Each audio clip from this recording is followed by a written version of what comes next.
Good morning students. आज हम लोग क्लास 12th बायोलॉजी में यूज ऑफ बायोटेक्नोलॉजी देखेंगे। इसके पहले की जो वीडियोज हुई हैं आप लोगों ने उसको देखा होगा कि हमने कई यूज बता दिए हैं आपको बायोटेक्नोलॉजी का कि मानव कल्याण में बायोटेक्नोलॉजी का किस प्रकार से यूज किया जा रहा है। आज हम लोग चिकित्सा के क्षेत्र में देखेंगे कि बायोटेक्नोलॉजी का उपयोग किस प्रकार से किया जा रहा है। तो हम लोग आज चर्चा करेंगे जीन थेरेपी के बारे में कि जीन चिकित्सा क्या होती है। जीन चिकित्सा यानी कि जीन की थेरेपी कर दी जाए, जीन में हम लोग चिकित्सा कर दें, किस प्रकार से होता है जीन चिकित्सा। आज हम लोग इसके बारे में बात करेंगे। तो इसे हम लोग पढ़ेंगे मानव रोगों के जीन्स का रूपांतरण। इस टॉपिक के अंतर्गत मानव रोगों के जो जीन्स होते हैं उनका अगर हम लोग मॉडिफिकेशन कर दें तो हमारा रोग ठीक हो सकता है। तो किस प्रकार से होगा देखते हैं। मनुष्य में लगभग 3000 रोग संभवतः त्रुटिपूर्ण जीन्स के नियंत्रण में बने हुए त्रुटिपूर्ण एंजाइम के कारण होते हैं। मतलब कि ज़्यादातर रोग जो होते हैं वो डिफेक्टेड जीन के कंट्रोल में बने हुए डिफेक्टेड एंजाइम के कारण होते हैं। तो अगर हम लोग जीन को ही ठीक कर दें तो एंजाइम ठीक हो जाएगा, अगर एंजाइम ठीक हो जाएगा तो रोग ठीक हो जाएगा। तो इसके लिए किया क्या जा सकता है। देखिए, जीन थेरेपी के अंतर्गत त्रुटिपूर्ण जीन्स के अवांछित न्यूक्लियोटाइड के स्थान पर वांछित न्यूक्लियोटाइड को जोड़कर रोगों से निजात पाने की कोशिश की जाती है। अब देखो मतलब क्या है।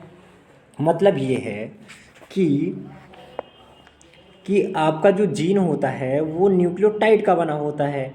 न्यूक्लियोटाइड में अगर हम लोग जो भी डिफेक्टेड न्यूक्लियोटाइड है उसको हम लोग कट करके बाहर करके उसके स्थान पर वांछित न्यूक्लियोटाइड को जोड़ दें तो इससे हमारी एंजाइम थेरेपी हो जाएगी या जीन थेरेपी हो जाएगी।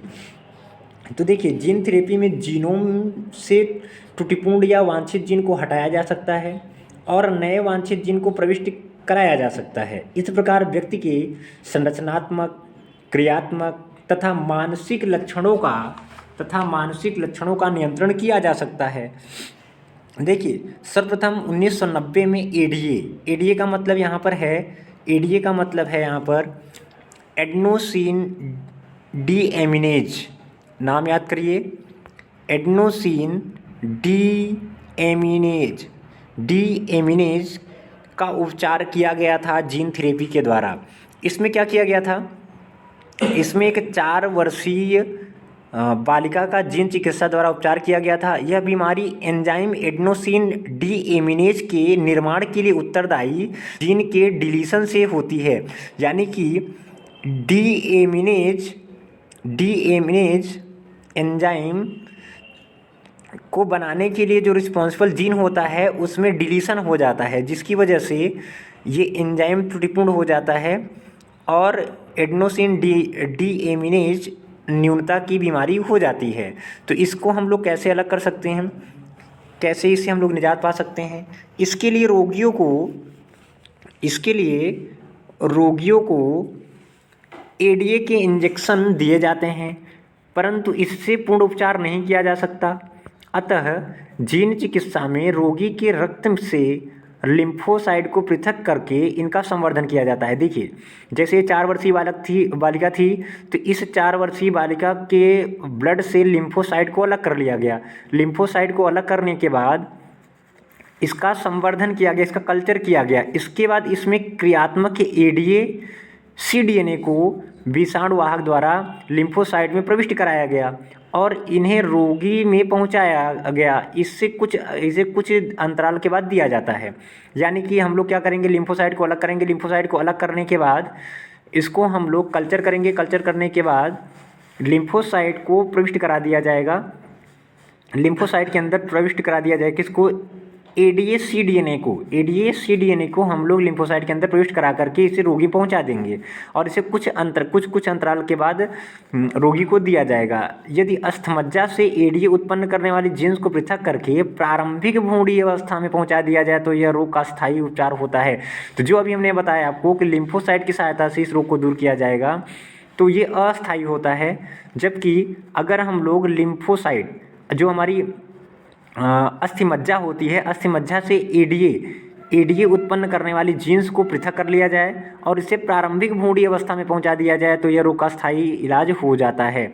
तो यहाँ पर एडीए के बारे में हमने देखा कि एडीए क्या होता है।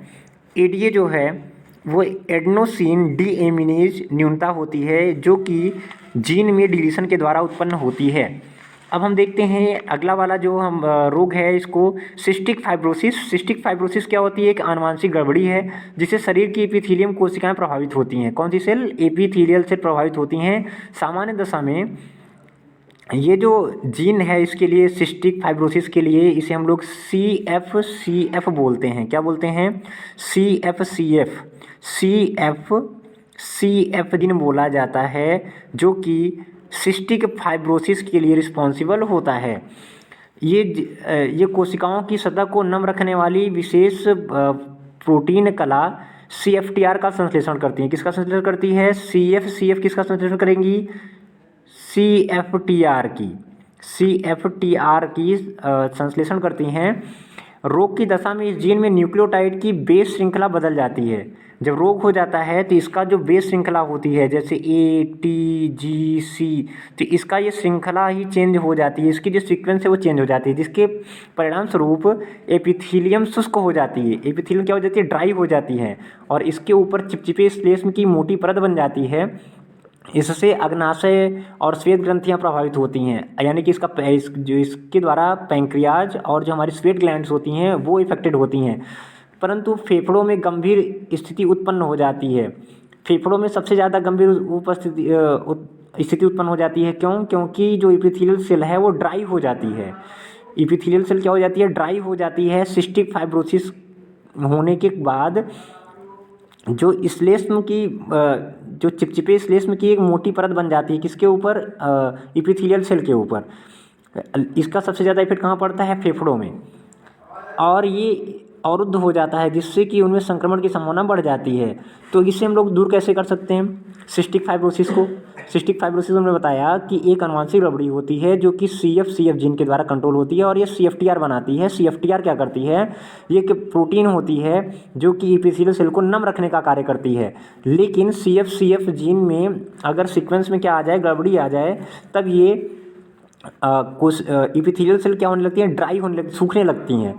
तो जिसकी वजह से काफ़ी प्रॉब्लम होती है हमारे लंग्स को और अग्नाशय को। तो इससे हम लोग बच कैसे सकते हैं? तो इससे हम लोग जीन उपचार के द्वारा बच सकते हैं। जीन उपचार में विशेष कला प्रोटीन बनाने के लिए स्वस्थ CFCF जीन कोष DNA रिकॉम्बिनेंट विथ से विशेष प्रकार की कॉपियाँ तैयार कर ली जाती हैं और फेफड़ों की एपिथेलियल सेल में पहुँचा दी जाती हैं। इसके लिए एरोसोल स्प्रे का उपयोग किया जाता है। एरोसोल स्प्रे में छोटे छोटे लिपिड के बाइलेयर्ड ड्रॉपलेट होते हैं जिन्हें लाइपोसोम्स कहते हैं। क्या कहते हैं? लाइपोसोम्स। देखिए कट कर देते हैं, इसको हटा देते हैं थोड़ा सा। लाइपोसोम्स बोला जाता है। देखिए जो स्प्रे दिया जाता है CFCF जीन के द्वारा, जो CFCF जीन को DNA से रिकॉम्बिनेंट DNA बना करके इसकी जो कॉपी तैयार की जाती है, इसे फेफड़ों की एपिथेलियल सेल तक पहुंचाया जाता है। कैसे पहुंचाया जाता है? एरोसोल स्प्रे के द्वारा। एरोसोल स्प्रे में क्या होता है? लिपिड बाइलेयर ड्रॉपलेट होती हैं जिन्हें लिपोसोम्स कहते हैं। याद रखिएगा, क्या कहते हैं? लिपोसोम्स कहते हैं। इनमें स्वस्थ जीन CFCF जुड़ जाती है। लिपोसोम्स कोशिका कला की लिपिड में संयुक्त हो जाते हैं और जीन को एपिथेलियल कोशिका में पहुंचा दिया जाता है। वहां जीन के नियंत्रण में CFTR, जो भी बताया हमने आपको, CFTR का संश्लेषण होने लगता है। यह उपचार नई एपिथेलियल के बनने तक प्रभावी रहता है। इसे बार बार दिया जाता है। ये अस्थायी विधि है। ये क्या है? अस्थायी विधि है। तो यहाँ पर हमने ये देख लिया। अब हम एक और देखते हैं, जो swear combined immune deficiency SCID होता है, उसके बाद इसको हम लोग भी दूर कर सकते हैं। देखिए ये जो SCID बीमारी है आनुवंशिक गड़बड़ी के कारण होती है। यह बीमारी X क्रोमोसोम, कौन से क्रोमोसोम? X chromosome. ये किससे संबंधित होती है? SCID X क्रोमोसोम से संबंधित होती है। X क्रोमोसोम से संबंधित होती है। इसमें होता क्या है? यह बीमारी X गुणसूत्र पर उपस्थित एक जीन की म्यूटेशन से होती है। म्यूटेशन हमने बताया आपको कि मान लीजिए ATT है और इसी के स्थान पर U आ जाए तो ये म्यूटेशन हो जाता है। तो म्यूटेशन के कारण ये होता है SCID। इस बीमारी में अस्थि मज्जा कोशिकाएं शरीर की प्रतिरक्षा से संबंधित एक एंजाइम को संश्लेषित नहीं कर पाती हैं। अतः SCID से ग्रसित बच्चे जो होते हैं वो जन्म से ही प्रतिरक्षा तंत्र उनमें नहीं हो पाता है। क्यों? क्योंकि इनकी जो अस्थिमज्जा है वो प्रॉपरली इम्यून सिस्टम डेवलप नहीं कर पाती है, इससे संक्रमण से लड़ने की क्षमता नहीं होती है। इस रोग के उपचार हेतु सामान्य जीन की आरएनए प्रतिलिपियों को रेट्रोवायरस या किसी अन्य वायरस के वेक्टर की सहायता से इस स्थानांतरित कर दिया जाता है। इसके बाद रोगी की अस्थिमज्जा में से कोशिकाएं निकालकर उनमें वायरस का संक्रमण कराते हैं और कोशिका संवर्धनशील कल्चर कराते हैं। वायरस के आरएनए जीनोम पर बना डीएनए प्रतिलेख डीएनए ट्रांसक्रिप्ट जो होस्ट सेल होती है उसके गुणसूत्रीय डीएनए में प्रविष्ट हो जाता है। इन कोशिकाओं को फिर रोगी की अस्थिमज्जा में अंतःप्रेक्षित कर दिया जाता है। तो जो वायरसेस गए हैं वो आनुवांशिक पदार्थ में परिवर्तन करके कैंसर, एड्स आदि घातक रोगों के विषाणुओं को के रोगजनक होने के बजाय इन्हीं रोगों के उपचार में सक्षम बनाया जा सकता है। तो जीन अभियांत्रिकी के द्वारा मुर्गियों की एक ऐसी उपजातियों का विकास किया गया है जो विषाणु के संक्रमण का प्रतिरोध करने में सक्षम है। तो यहाँ पर हमने SCID किस प्रकार से होती है, तो SCID का हम लोग कर सकते हैं जीन थेरेपी के द्वारा। तो ADA सिस्टिक फाइब्रोसिस और SCID की हम लोग दूर कर सकते हैं जीन थेरेपी के द्वारा। तो नेक्स्ट वीडियो में हम लोग जीन सर्जरी या जीनी इंजीनियरिंग के बारे में बात करेंगे। तो इस टॉपिक में हमने ये देखा कि ADA सिस्टिक फाइब्रोसिस और SCID को किस प्रकार से जीन थेरेपी के द्वारा दूर किया जा सकता है। तो मिलते हैं नेक्स्ट वीडियो में, तब तक के लिए थैंक यू।